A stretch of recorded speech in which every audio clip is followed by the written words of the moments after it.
Last night it emerged that the disastrous and expensive HS2 project has already used up a third of its cash reserves as the government wheeled out Rail Minister Hugh Merriman, who blamed the latest blunder on everything from the pandemic to the war in Ukraine.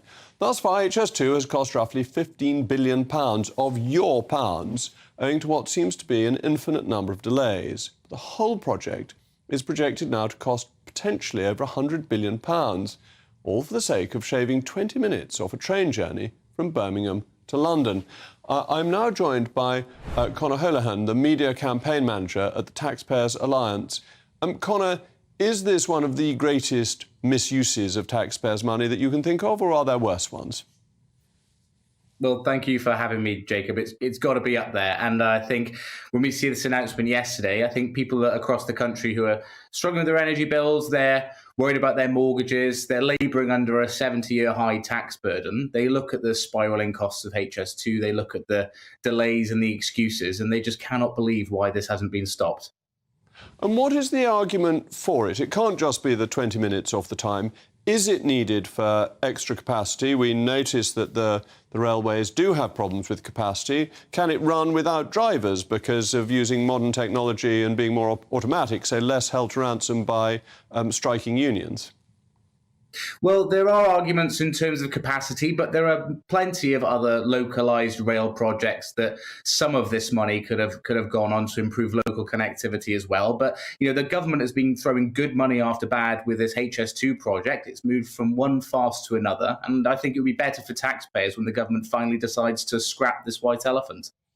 So you would like to challenge the sunk cost fallacy. You would say even though £15 billion has been spent, it is better to get rid of that, to accept that that's been wasted and stop now with all these disused bridges and tunnels sort of gently fading back into the countryside?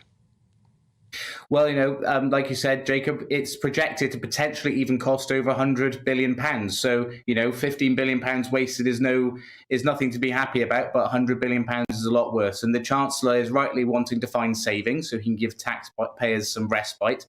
And he's rightly looking to Whitehall to find some of those savings. He could look at HS2. It's some savings that are staring him right in the face.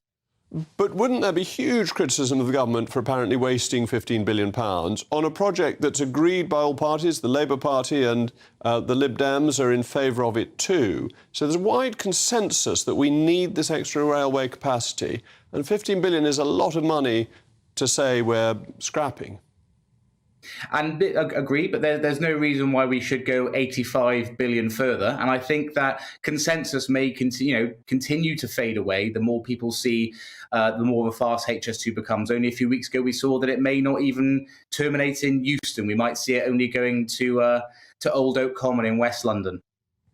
And if it were up to you, what would you do with the 85 billion saving? Would you give it in tax cuts, or would you spend it on other transport projects?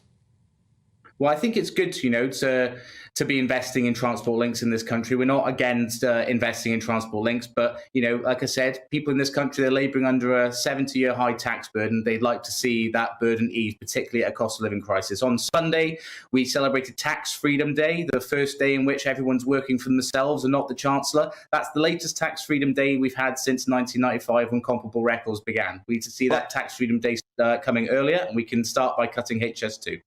Thank you, Conor. Tax Freedom Day was on Waterloo Day, so an important day in the history of the nation.